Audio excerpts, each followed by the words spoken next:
All right. Hi, everybody. My name is Haley Jester Mott. We're here at the KC Clay Guild, and tonight's workshop is on doing closed forms. And I use closed forms to make pumpkins, and I also use closed forms to make Christmas trees or holiday trees. You can, the weight of your clay is really up to you. How much clay you want to use just depends on how much or how big you want it to be, how heavy you want it to be. If you want to go bigger but with less weight, then just don't keep the bottom closed. You can cut it off later or just go straight through when you're pulling it out. So I've already started here. I've centered a couple already, so that'll save us some time. I'm going to throw the pumpkin first, and we're going to do the sphere closed form with that. And then I'm going to throw the tree, the cone shape. And after I do both of those and we have time, then I'm going to love to show you how to embellish the piece, how to trim it, clean it up, add a stem if you like, and a window. This one is a luminary, so there's a window or door cut in the back. So we'll do that as time allows. So I've already centered this. This one right here is about 1.5 pounds of clay, and that typically gets me around this size here when it's all fired. I know this looks like a lot, it is a lot smaller, and it is, but that's because, you know, shrinkage and whatnot after firing. So I'm going to open it up. I don't like to trim a whole lot off of these. Spheres can be sort of tricky to trim if you don't have a potter's tool for that. So I'm going to do it as close to the bottom as I can get. So probably a good 1/4 of an inch, maybe. That's about right.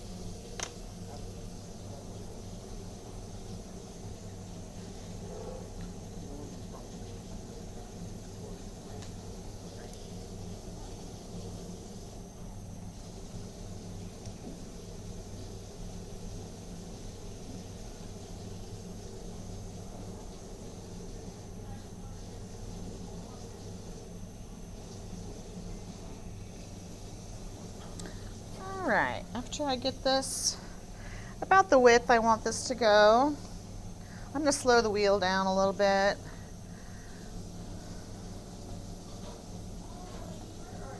And the thing with the walls here, I've left this at an angle. I don't want it to go straight down in because I really want that nice rounded shape to the sphere. So my walls aren't exactly 90 degrees on the inside. They're more of a, I don't know, more of an angle.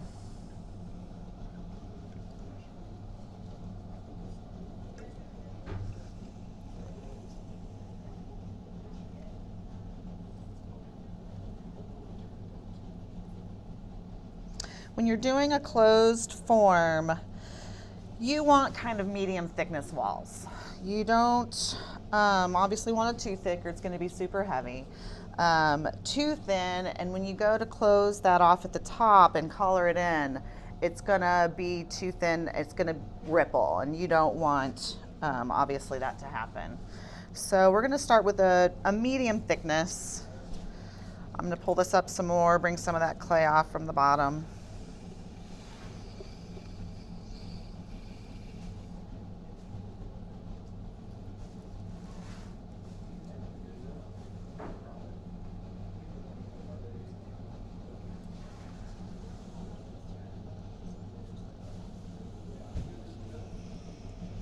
So before I go all the way in, right now is about the time where I like to clean off if there's any skirt or anything else at the bottom that you aren't going to pull in that you want to get rid of. Now is a good time to do that. So I'm just going to clean that up just a little.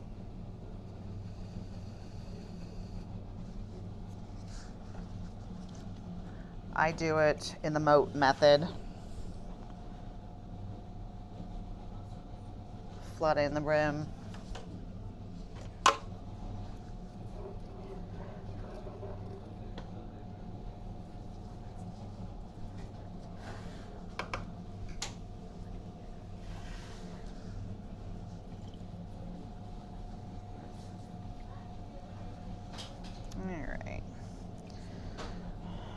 So from here, I'm going to bring this slightly farther up.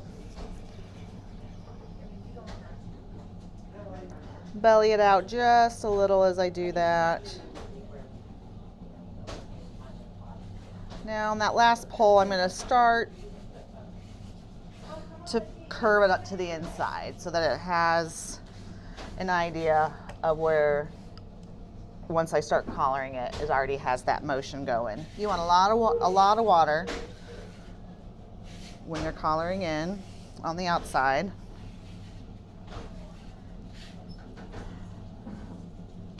And you very slowly use your hands at the top. And I sometimes even bring some clay from the bottom doing that, and it'll work. After every motion of collaring, or at least every 2 motions of the collar motion, you want to go back and press or compress your rim. You also want, because you're bringing your clay from the outside to the inside, this top part is going to get thicker than the bottom part, and that's going to be a problem structurally. So what you want to do after you collar it in a few times, you want to pull that top part. Give it a little pull, and I like to use a lot of slip doing this because I don't want a whole lot of water on the inside anymore, because I'm starting to close that in. So I just start from where it starts to go back towards the top. I just kind of just pull a little bit, and I'm not talking about, you're really thinning it out a lot. You're just thinning it out a little, just to make this wall up here the same thickness as this wall down here. That way you're not going to have any collapses. So I'm going to collar in again. Slow and steady wins the race in this.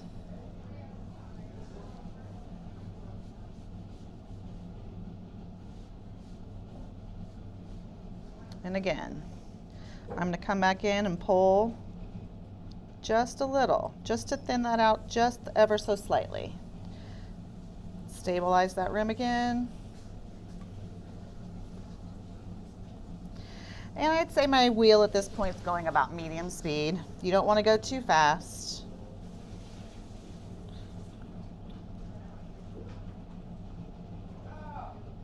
And you'll see as I go back to the bottom and towards the top, I'm really just trying to maintain that sphere circular shape.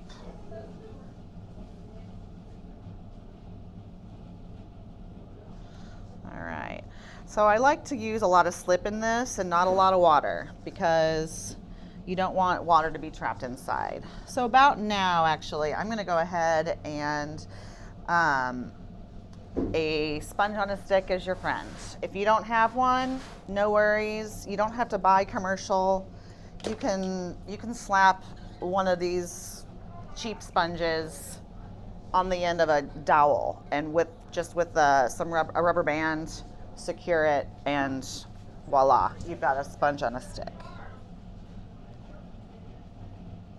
I have also found it helps to start with a slightly damp sponge that you wrung out, because it's more ready to receive water than a dry sponge.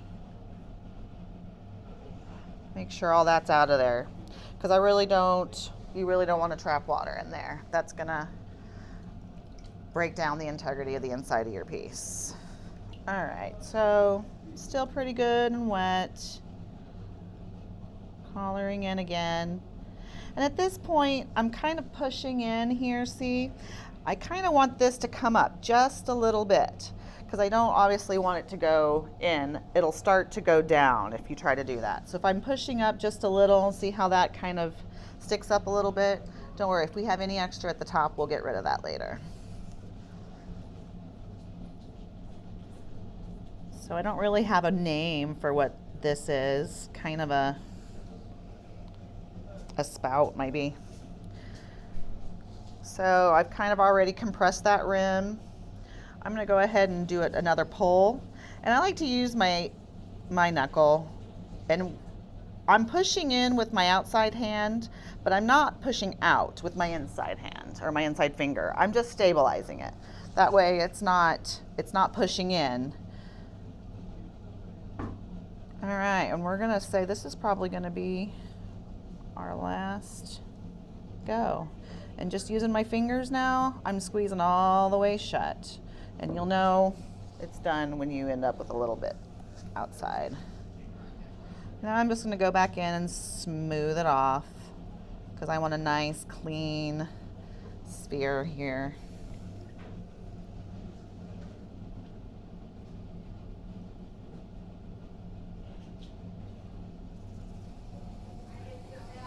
Clean that off. All right, now I'm gonna trim just a bit more off around the edge because I do not want a whole lot to trim. So I'm just gonna take my edge here of my wooden tool and just really try to get as much off as I can, but still having it have a slight flat edge on the bottom so it doesn't roll while it's drying. All right, at this point, I want to clean off all the slip I have on the outside. So I'm going to take a nice metal rib, curve it a little bit, and just keeping that cylindrical shape. Clean off that slip.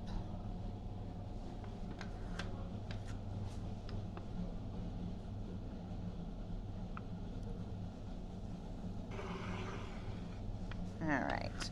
I mean, it doesn't have to be perfect, but that'll just help when it comes to cleaning later. All right. So now I've got a little bevel already at the bottom, so that's going to make a nice, easy place to cut. I'm going to give this one cut.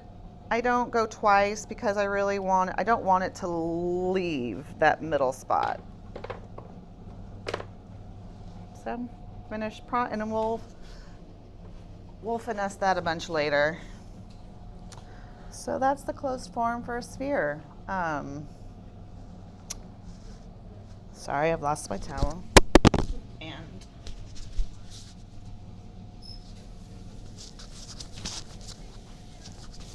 is that good? Okay. All right.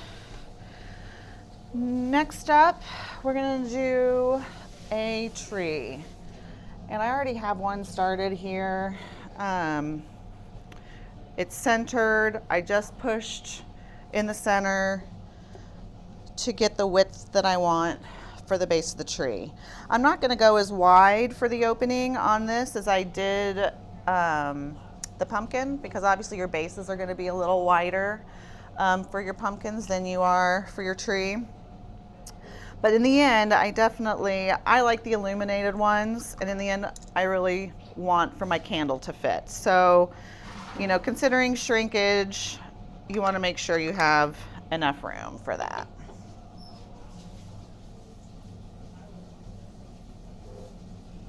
All right, I'm going to go ahead and make this a little thinner here towards the bottom. On these trees, I really don't do any trimming in the end, so I want to make sure this is nice and clean. Compress the bottom,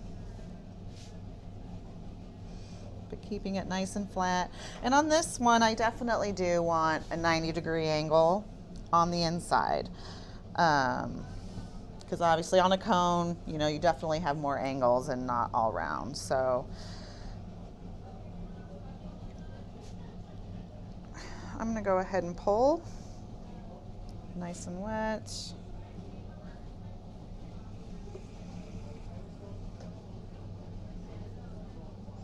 And from here on this shape, you're going to basically be doing a straight cylinder for the most part. And then at the top we'll cone in. Sometimes I go in and give it, a slight angle to begin with, but that's not necessary. Right now we're just trying to get some height.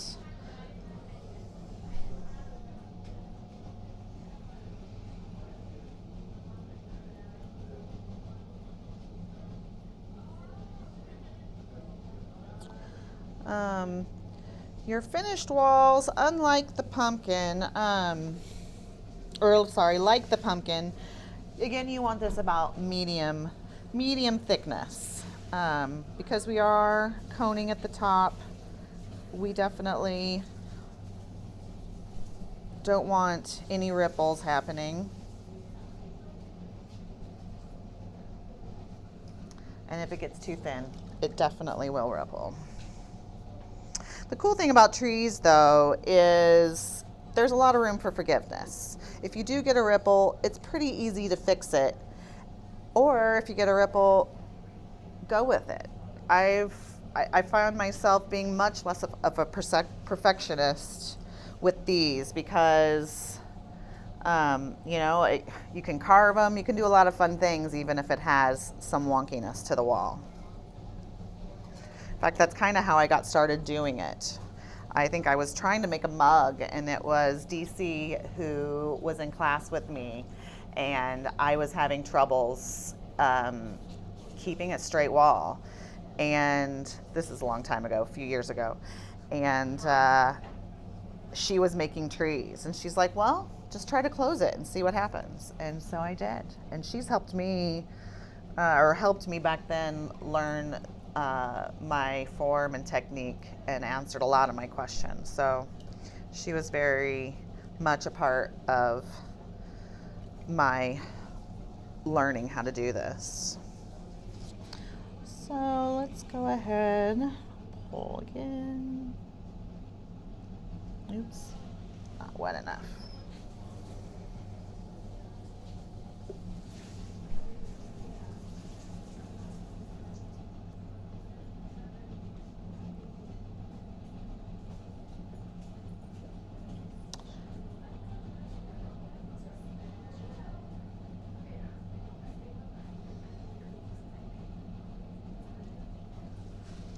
Okay.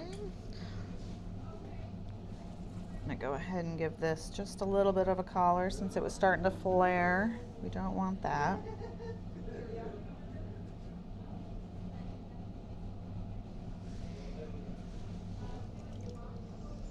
Oh, there's a wonk. There. All right. I'm going to do a little cleaning. I got some water down there.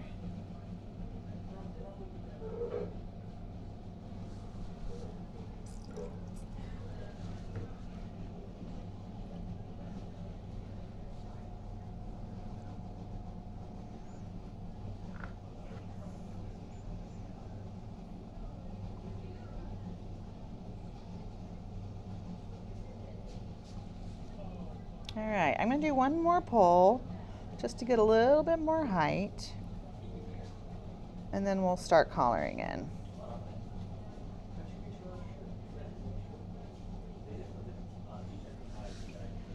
All right, maybe one more pull. I got quite a bit of clay at the bottom that I can get a little bit more height with. I definitely don't want to go any more thinner though. These walls are already thin enough.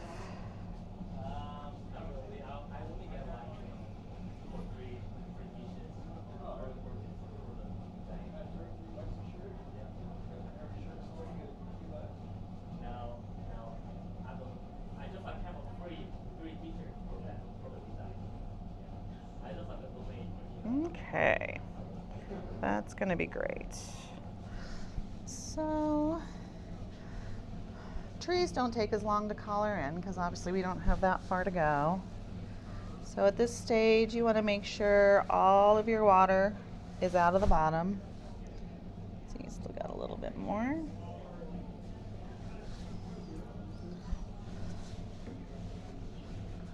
And I'm going to go ahead and do any trimming. I don't think I need to cut much. I'm just gonna do one of these.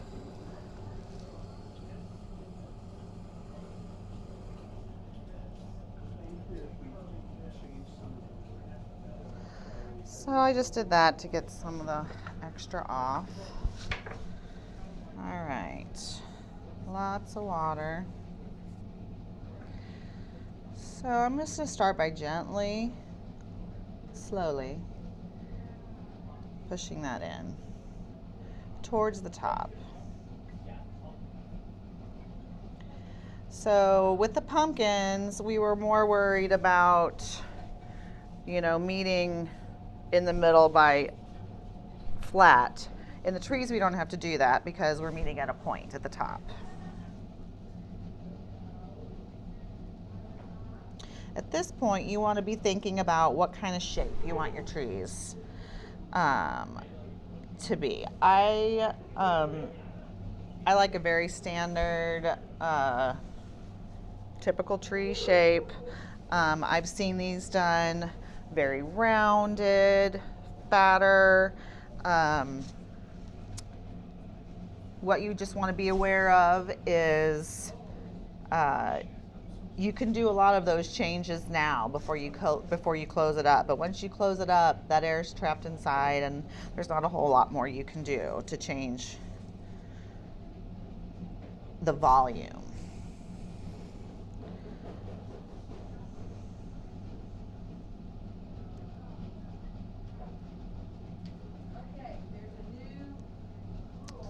All right, so about this stage, I want to do a pole on the inside, and I use slip for that pole because obviously, again, you don't want water trapped inside. So slip is your friend here. And when I'm doing this is kind of how I'm doing it. I'm pushing inward, but I'm not pushing outward with my inner finger. So I'm just using that to stabilize it so it doesn't close in on itself or collapse in on itself.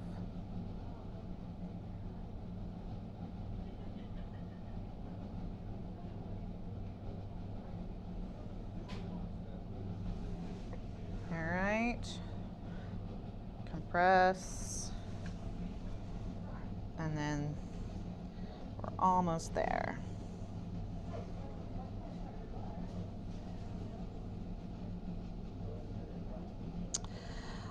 It's also about at this stage, I'm not going to close it quite yet because it's at this stage where I can do my best. If you like the little tiers, I guess you would call them, they're branches, tiers.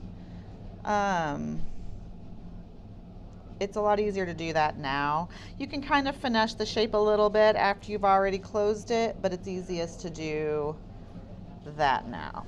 So at this stage, I'm gonna go back in with a rib, clean all that slip off, I'm gonna shape it first, then we'll go back in with the rib and clean all that slip off. So I start at the base and see how here, I don't do that first ripple until about an inch or so from the bottom, because I wanna make sure that that base has good structure.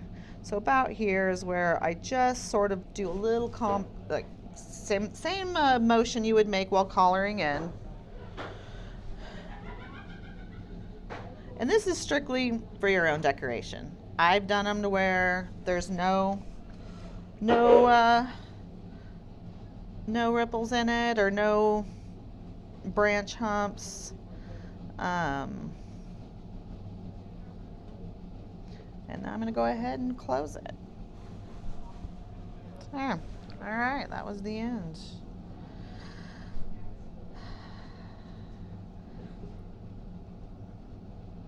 All right, I'm going to take a little bit. I didn't want all of that at the top. Where your juncture meets at the top. If it's too thick, you will end up getting a bit of a crack. So I want to trim. I just took a little bit of the clay that was left up there and kind of pinched that off so that helps with that. You can also do what I've done here, which is, and it's a slow process, but if you like the little curly Q on top, You are doing the pinch motion like you were for collaring, but you're being very gentle while you do it because you don't want to pinch off the extra clay. You want to just push it towards the top. Very wet hands doing this. Slowly. You go too fast or you pinch in too much and you'll just pinch that right off. I don't want to spend too much time on it, but I do want you to get an idea of how that's done. So we're going to slow it down just a bit more. The thinner it gets, it's going to start to get a little wonky. See how that goes? She's going to get a little wonky. And so you're just using that motion and that movement to benefit you. Slowing it down even more.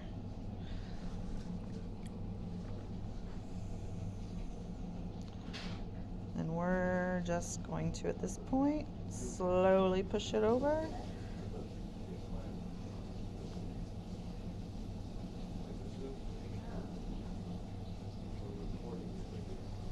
Like that. And I kind of like that. You can make it go all the way. You can give it a little curly Q loop. But now I'm going to go in with a sponge and just sort of clean that all up. You just want to be gentle up here.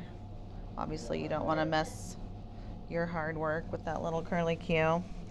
So here I can see this is looking a little bigger than this up here. So I can still fix that because there's air trapped inside. You can use that to your advantage and just go back to the bottom or to the middle here. And I'm going to squeeze that in just a little further. Make those a little more pronounced. And maybe start a little sooner there. Just to even that out a little bit. I think I'm even going to give him one more at the top. Just for a little more visual.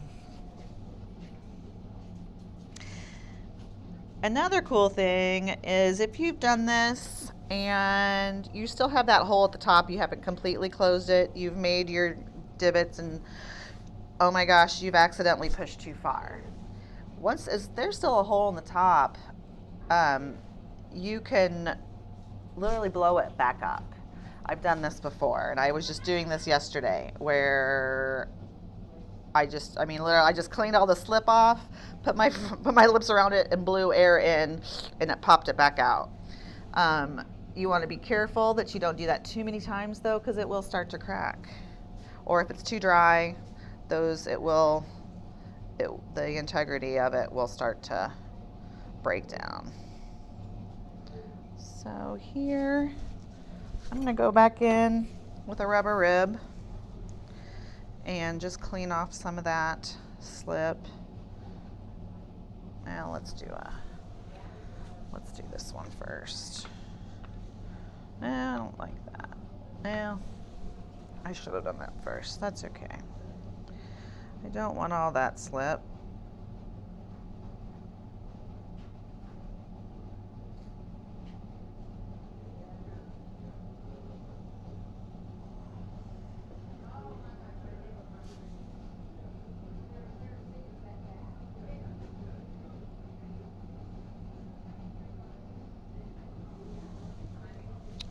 Pretty good. All right. So now that we've got our forms made, I have some pieces I've already made, and we'll do the trimming portion with that. So let's see what I got in here. Okay.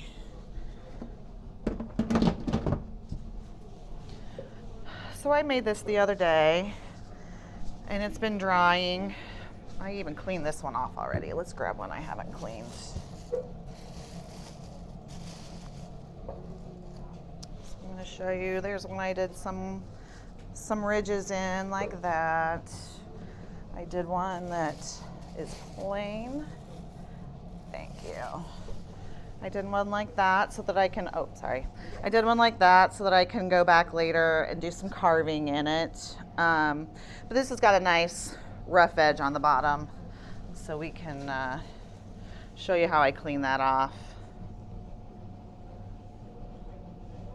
I just go in with a sponge, clean off any marks that were made from cutting it off. Then I like to go back over with a dry hand and finger, if I can find my towel, just to smooth down all the grog that you brought to the surface with that sponge.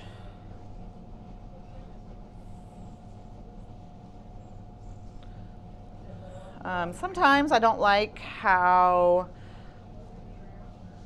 pointy and stark the edge is, but I also don't really want to trim it. So what I'm going to do here is just kind of roll it around on the edge to make a little bevel. So this is in the soft leather stage. If you're going to do any sculpting, like with what we're going to do with the pumpkins, the soft leather stage is the best stage. So I'm just going to take this and roll it, the edge, a few times just to get a nice bevel edge. I'm going to go back over with my finger, smooth any lines or extra clay that produced around the edge. Make that nice and clean.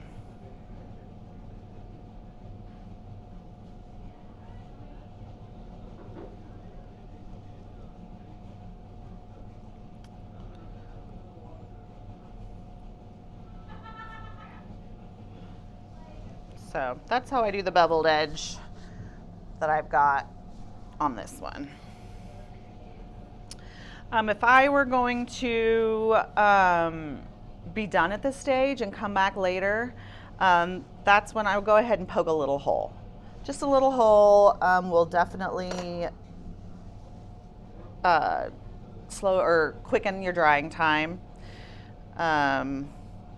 It'll help get everything inside dry, especially if I'm not going to cut a window, you know, like I do on that one, then that will help dry and also not trap moisture inside. So here I'm going to go ahead and show you how I cut the window. I like to put these candles in it for luminaries, and I have found a good brand. Sure, this one, a little bit more. Yeah. Okay, so this window I have measured. I know what clay I'm using. I know what the shrinkage rate is, so I figured out exactly how big that needs to be for this to move inside and be able to get it in and out in an easy, oops, there's an extra light, to get it out in an easier fashion. And I have made a template for that. I strongly suggest, if you're going to do a few of these, that you also make a template, because that'll make this part a lot easier. So I'm going to go over where I put that hole, because we're not going to need that anymore. I'm going to guess about, I'd say the bottom of this is probably hitting about there. That's probably where my bottom floor is. So I'm going to put that right in that spot. I have found it helps to wet it down just a tad for it to stick, and makes it easier to cut or to mark where you need to cut if you're not sliding around. Just a little bit will do. And I usually use my needle tool or even a pencil, and I just trace how big I need that to be. If it's a little bigger, that's great. If it's smaller though, you're gonna have troubles getting that candle in and out. So I've got that cut. X-Acto knives work great. I've also used, where did I put the stems? Do you see where I put my stems? Well, I had a board of drying stems. Oh, it's in the dryer. Would you do that? That'd be great. Thank you. So I'm just gonna use my X-Acto knife to cut in. Makes a nice clean cut.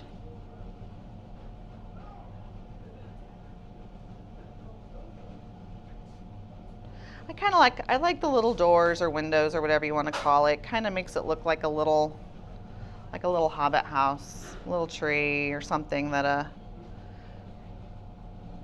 an animal or fairy is living in. So there you go. Thank you, perfect. And now that I've got the hole made, I'm just gonna do a little cleaning up, a little smoothing. I'm not gonna spend too much time on that today because you all know how to do that. That's easy enough. But I want you to just to get an idea. So I do like to have, see how there's just a little bit of the lip on the inside? So it's not completely flush with the bottom. I like that because then if you're carrying around your candles, like I did on this one doesn't have it because it's an older version of what I used to do. But if I leave just a little bit of a lip here, then if you're moving things around, your candle's not gonna slide out. It's gonna have a decent seat in. Okay, so from here you can carve however you want to. I'm gonna do some little hole punches, some little circles. If I can find my tool. There it is. The tool is really the best tool. And DC also showed me hers. And it's amazing because not only is it ridiculously sharp, but it's not just one size. You know, you can do the teeniest holes. Oh, sorry. Closer. Yeah, cool. So people can see. So see how it's curved. So it's going to really follow. When you poke it in and make that hole, that curved edge is huge. And you can make it small, you can make it big. So I'm going to start with some small ones towards the top and then get progressively bigger towards the bottom.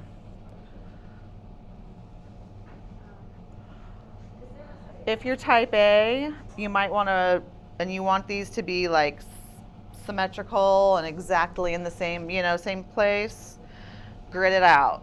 Use a little pencil, mark your lines, mark your grids. I'm a little more just, whatever happens, happens.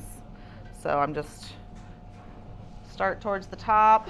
I like to start towards the top with the smallest hole and then go big at the bottom hole. And that way I don't accidentally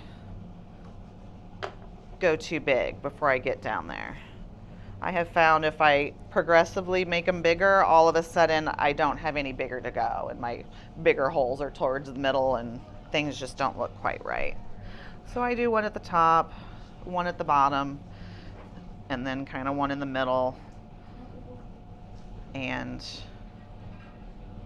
then I know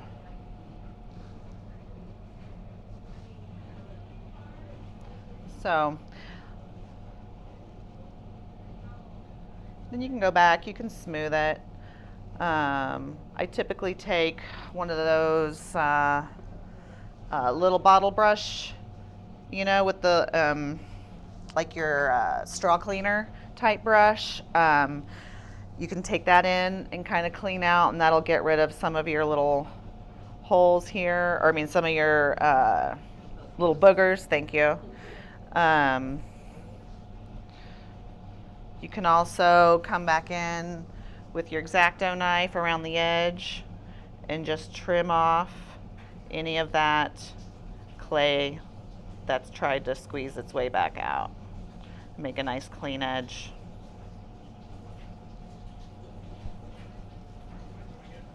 So there. Obviously I'm going to make more holes, but you know the general, see the general idea. I have found, so when you're going to glaze these pieces that have these holes, unless you're brushing on the glaze, if you're doing any dipping, these smaller holes especially will want to glaze themselves in. And you're gonna do a lot of cleaning and messing with it afterwards to clean those holes back out. So one of the tricks I have found is if you get a paintbrush, get it wet, right before you're getting ready to dip your glaze in, just get the insides of those holes wet. You get a little bit of water in there and the glaze won't stick so well, and you'll have a lot less to clean up later. So that's a nice little trick. Someone's having a birthday. Happy birthday. All right, I'm gonna switch gears now and we're going to go back to the pumpkins, and I'm gonna show you how to trim them and then sculpt them and add a stem. So let's grab one I did earlier this week. So this is what it looks like when it's come off. So we're gonna get rid of this lip here.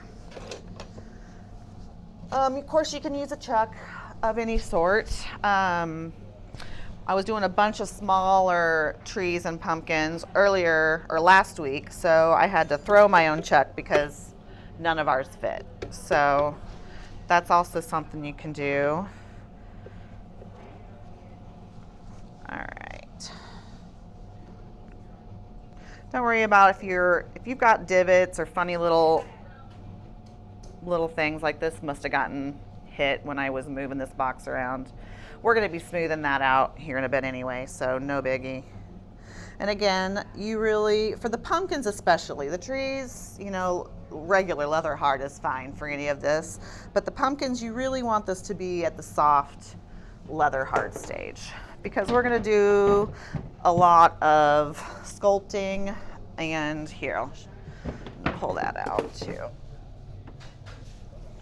We're going to do a lot of lines and sculpting, and it really helps if it's not quite leather hard. Leather hard, when you start making these divots and lines, it'll start to crack a little bit. And I mean, yeah, you can fix it with water and more smoothing. But if you start at the soft leather hard stage, then that makes that process a heck of a lot easier. So I'm gonna get this decently centered. One perk to trimming a sphere is, because it's a sphere, there's really no, I mean, if you don't have it completely centered, it's not going to be that big of a deal. But of course, it'll be a lot easier if it is. Clean that off. I keep losing my towel. Okay, so I'm going to check for thickness here. All right, so our top is pretty thin, so I'm not going to take a whole lot off of the top. I'm just really wanting to get the bulk of this extra around this edge off.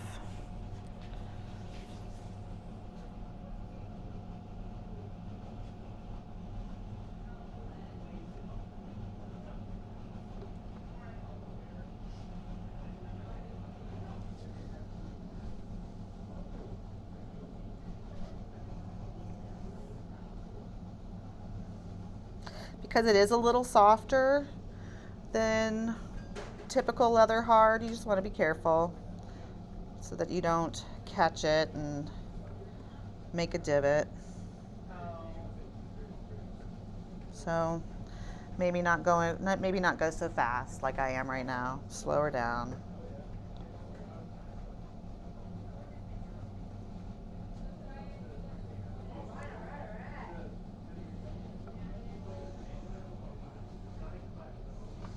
Okay. So So I'm just checking. I really just want uniformity. So that's about pretty good.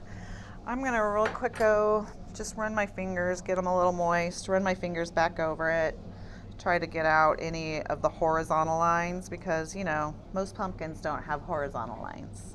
They're all gonna be vertical.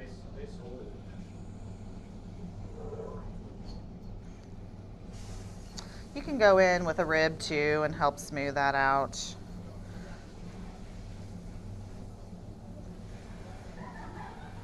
But I find even a rib sometimes will make those horizontal lines. But we will do just a little bit.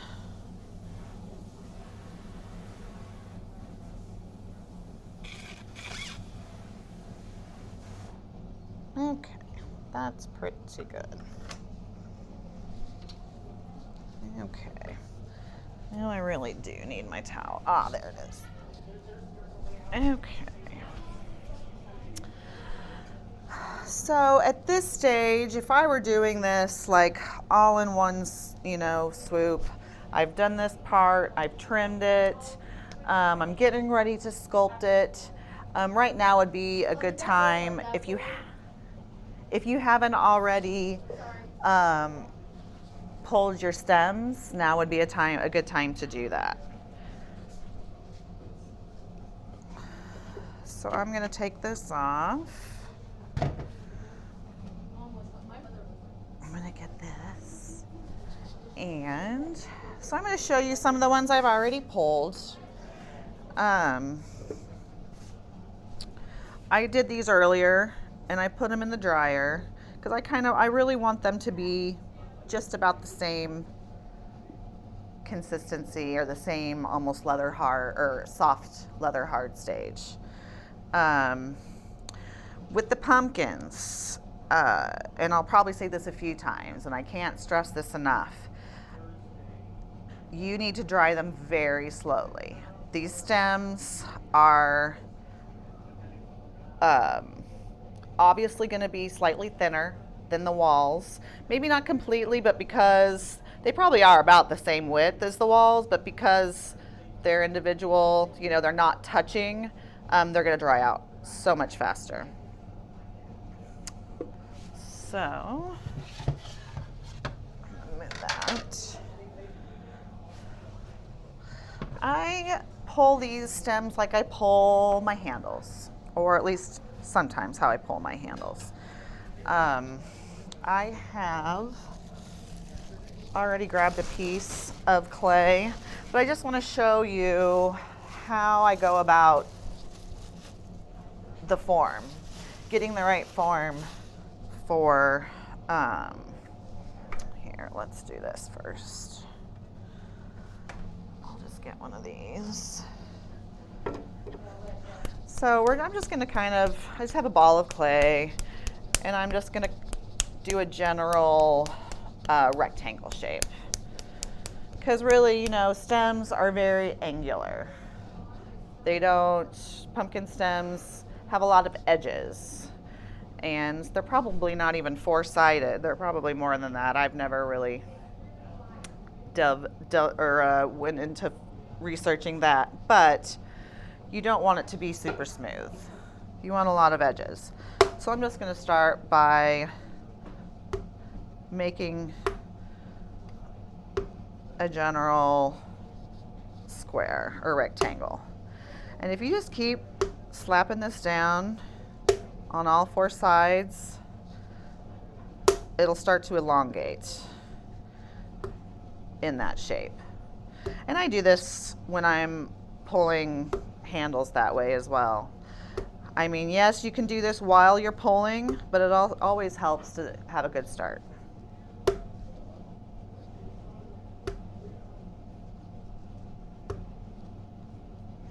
So lots of angles, divots, and if there's wrinkles in the clay, even better, because that's just going to help give that stem more texture. All right, now that I've gotten that way, which way do I want to go? Yeah. I like to just put this in my palm and give it a couple whacks, and that gives me a lip to hold on to. Makes it easier. Grab my bucket and just start pulling. I twist it as I go, or kind of do one of those where you're going one side then the other, just to get an even pull. Every now and again I'll stop and really give those edges a smush, just to make sure I'm not softening those edges down too much as I go.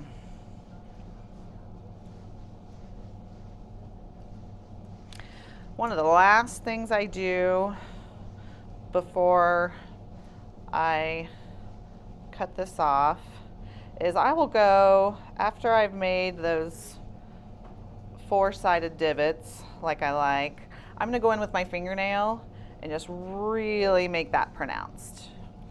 And kind of, even if it's got a little boogers on the edge, even better, because like if you've seen pumpkins in the patch, those stems aren't pretty. Oops, no biggie.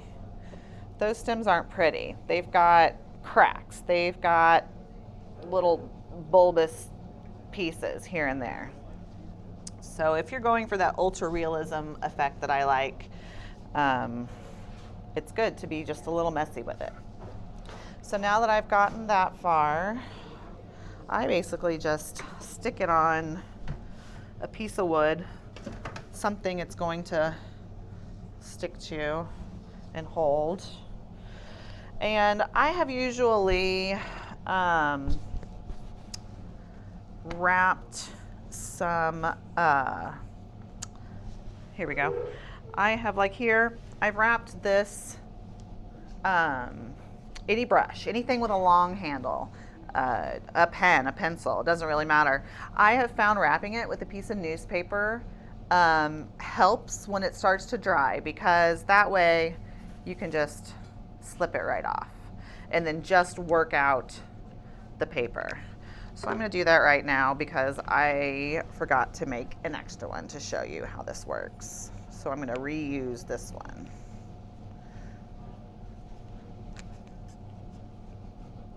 And this may be a little too wet yet to do it.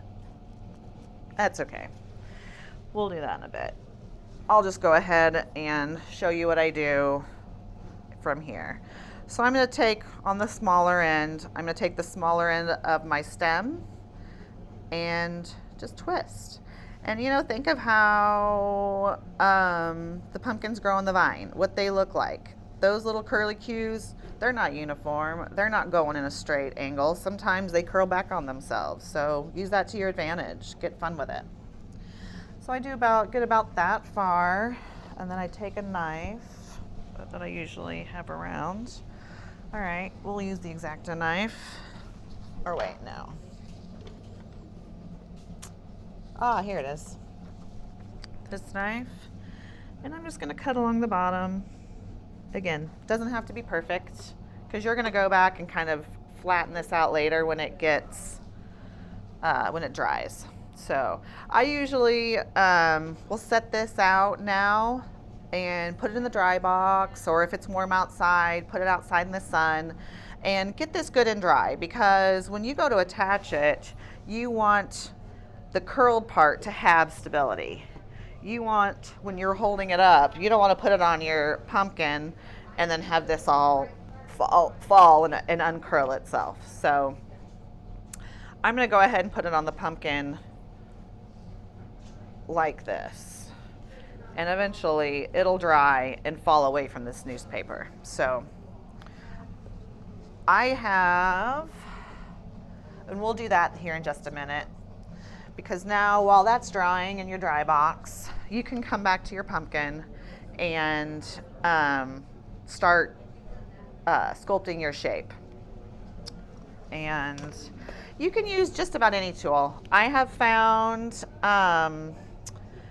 either one of these wooden knives or even a paintbrush. I basically just start at the top or the bottom, either way. Start in the middle and make a crisscross. If I'm using a paintbrush, I'm just gonna do it like that in the front. So you've got this X mark, and that just gives you a place to start. Then I'm gonna go with the rounded edge and follow that all the way down to the middle. And I'm gonna do this about halfway and then flip and do it on the other four side, or the bottom side. See how this is gonna work a lot easier if your piece isn't too dry.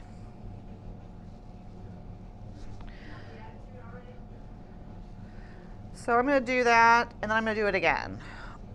And so so you've got, I typically like 8. So now do that again and follow it all the way about halfway down.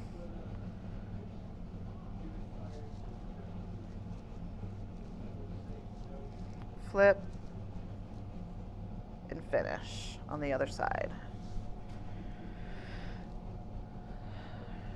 And don't worry if your lines are thicker in some places than others. We're going to go back and do a lot of smoothing, a lot of finessing. I get a little picky at this part.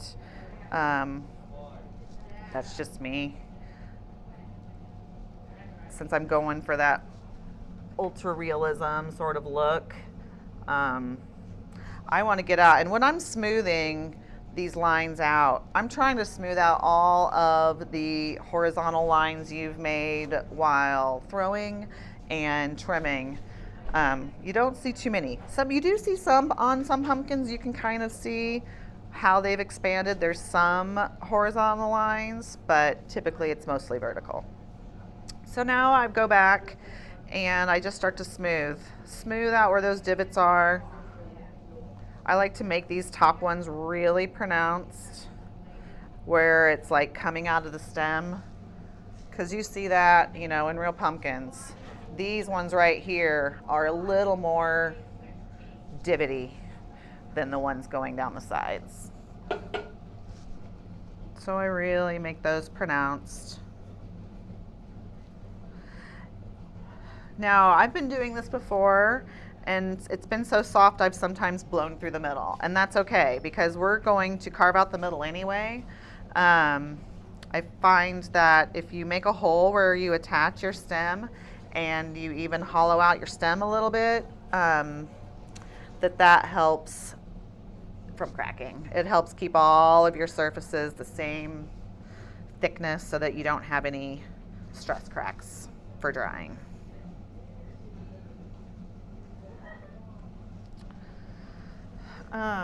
This one doesn't have a hole in the bottom, so I'm going to go ahead and do that, because I'm finding now while I realize I didn't put a hole in this when I threw it.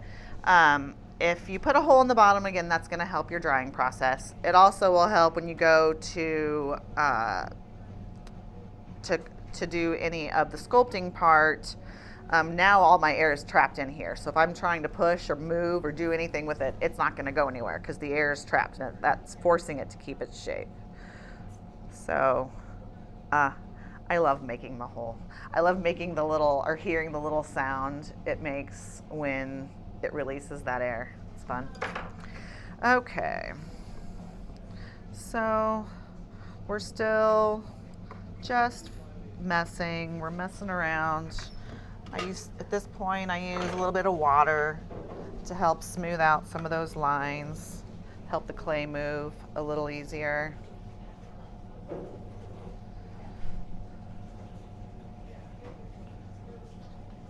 So what I'm doing here, I'm smoothing out these lines. I'm smoothing out the edges of these lines I've made. And again, I'm also smoothing out the throw lines or the trim lines too. So this is the part that probably takes the most time for me, is the sculpting part. And this I could mess with this probably for the next 30 minutes and maybe not be happy with it. So we're just going to stop there because I'm going to show you, I guess I'll go ahead and show you after I do these initial 8 deep primary lines, I guess. I like to go back in and make some other smaller ones in the middle because you know there's so many lines on pumpkins, and sometimes they're symmetrical and sometimes they're not. Some only show towards the top or the bottom and don't really show in the middle. So I just kind of go in and just make some smaller, not as pronounced lines and divots. Like here, there's not much room here, so I'm just gonna do a little, one at the top and like one at the bottom. And in the end,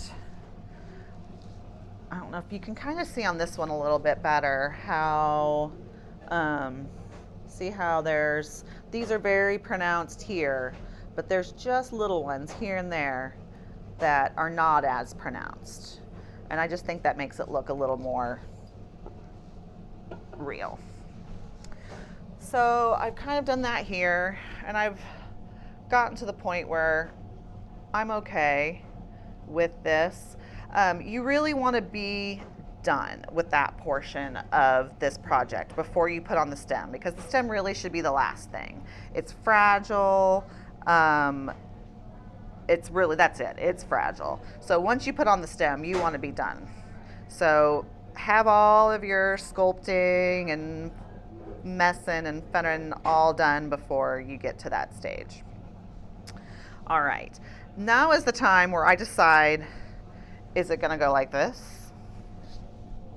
Or is it going to go like this? Because pumpkins are all shapes and sizes. Sometimes they're a little smushed, and I'm like, ooh, that one looks like it needs to be smashed a little bit, so I'll smash it. In fact, I'm kind of feeling smashy today, so let's just smash this guy a little. I like a fat, squat pumpkin. So now I look at all the, I'm gonna move that there. I take a look at all the stems I've made. And just like you're gonna do with a mug and you've pulled your handles, you always wanna make 1 or 2 extra because inevitably something's gonna go wrong. Some might break off. I've just literally dropped them and, you know, gotten a big old foot or chair divot in the middle. And so you just wanna you want options. I like options. This one, since it's going down a little bit, I want to make the end of my stem mimic that shape. So I'm going to kind of look for one that's going to allow me to do that.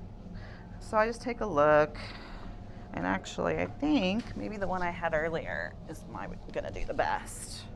I think I like that best anyway. I'm going to take off some of that paper that I don't want to deal with right now. See if it wants to come loose yet. It doesn't. It's still fairly wet. But don't worry, as the clay dries, it will release. So we'll deal with that later. Actually, that's kind of helping keep that shape anyway. So at this point, I'm going to place it on and see where I want it. And I kind of just let the divots in that middle help guide me. This is a little too round for me. I want it to be way more angular. So I'm going to come back in and kind of smush it in, make it more pronounced. I'm also going to kind of sculpt those to where the middle, see how this dips in? I really want that to fit in like that. So as I go around, yeah, we're gonna push that out even more. I also like to carve out the middle of this because again, you want all of your walls of everything to be the same thickness. And if we've got a big knob of clay here in the middle, that's gonna be a prime place to have a stress crack. So I'll get it started with my finger and kind of flare this out a little bit, minding the shape as I go, because I want to still keep those little divots in. They started there, so you want it to look like they started there.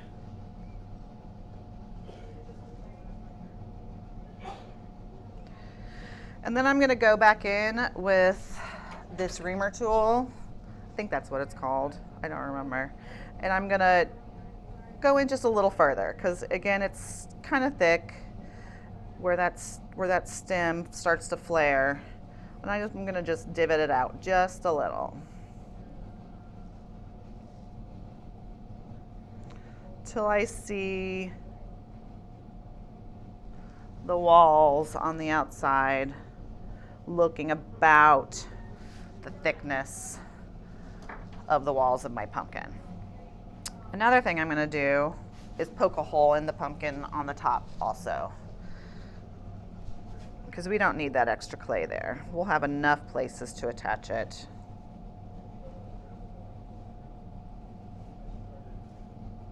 Isn't that the most satisfying on the side? I love it so much. I really do.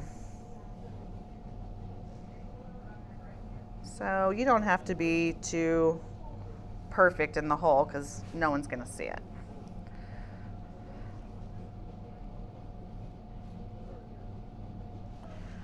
Okay. I am going to lift this up just a little because I almost pushed it in too far to have a place to attach it. All right, let's move these.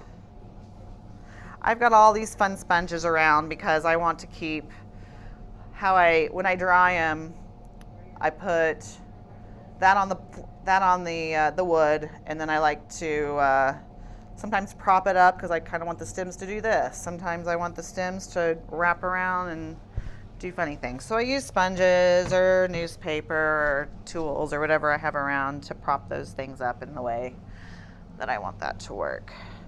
So now I'm going to go in, flare this out.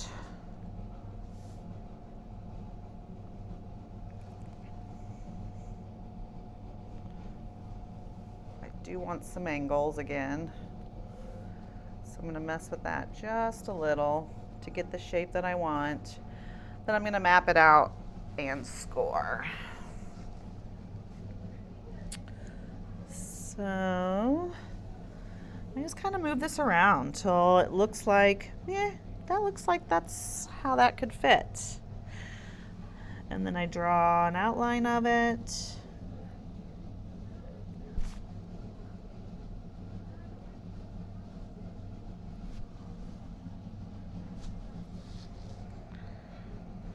Okay.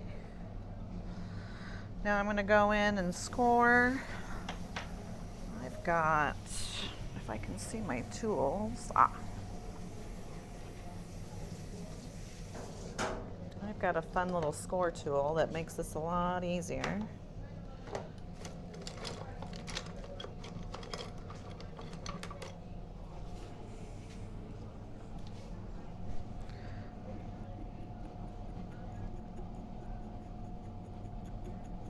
Score that.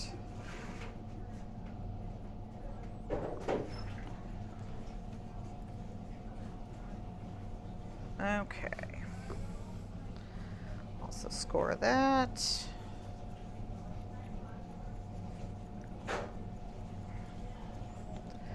I am usually just using water.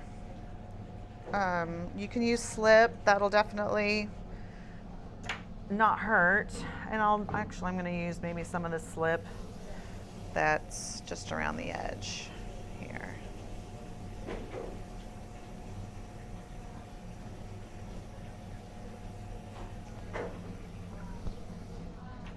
And then I do like to go back in and score just a bit. Not too much.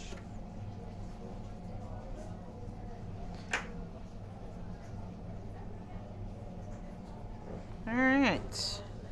Now, if I can remember how I had that. Is that it? No. There it goes. Okay. And you're giving this gentle pressure because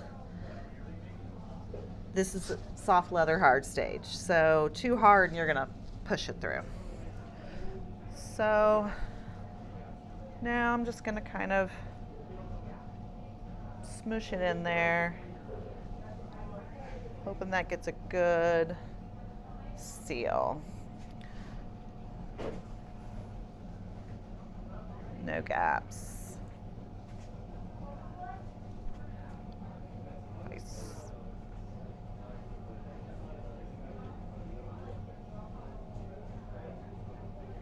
Okay.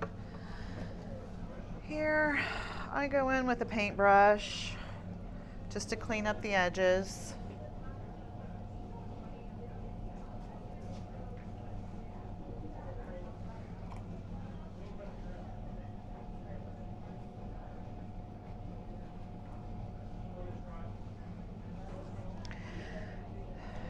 And now that that clay is a little wet there, I use this opportunity to go back with a dry brush, super dry brush, and you'll see on real pumpkin stems, there's a lot of lines.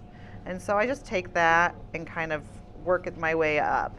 This is kind of helping get a good seal, but also giving it just a little bit of texture.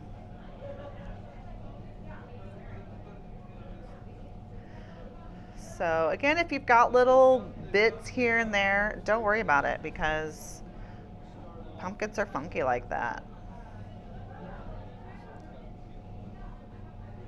All right, I think that's a good seal. From here, you want to wrap this tight, and you want to keep it wrapped tight. I'm slow. I do a slow dry. I've had enough of these stems crack around that base edge if you let it dry too quickly. I can't tell you. I can't stress enough to just be patient. Sorry, there's a hair in this. I did. I poked a hole in the bottom and at the top.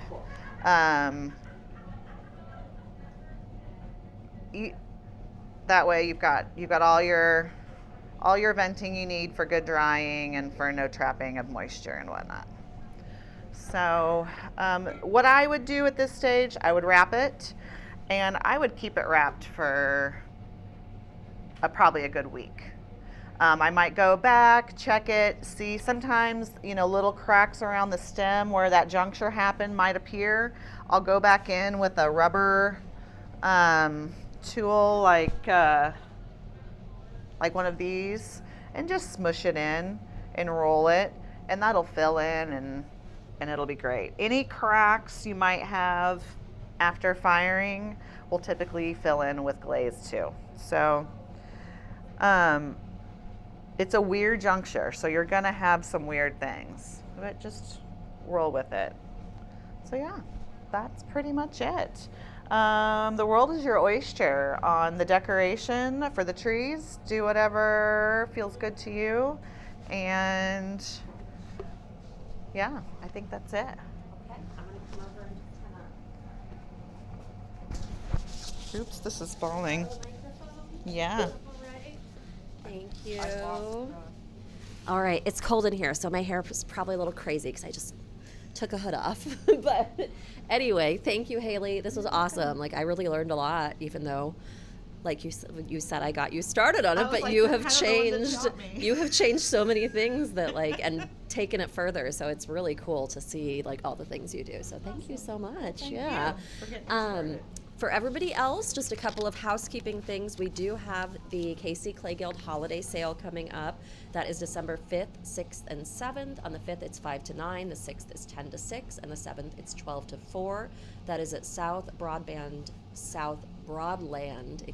Church at 7850 Holmes. We also have a studio tour that goes in conjunction with that, and that is at, I think, 5 locations available on our website. You can find all that information, but there's some fantastic potters and pottery studios who open their studios and or their homes for you to come in, look, see their process, shop a little bit for Christmas. So make sure to check all of that out if you have a chance. It's a nice way to kind of get around town and see some new stuff. So also, as always, we are actively fundraising for our Build campaign. KC Clay Guild is under construction or under renovation. That's under construction on a new building, new to us building around Westport, 39th and Broadway.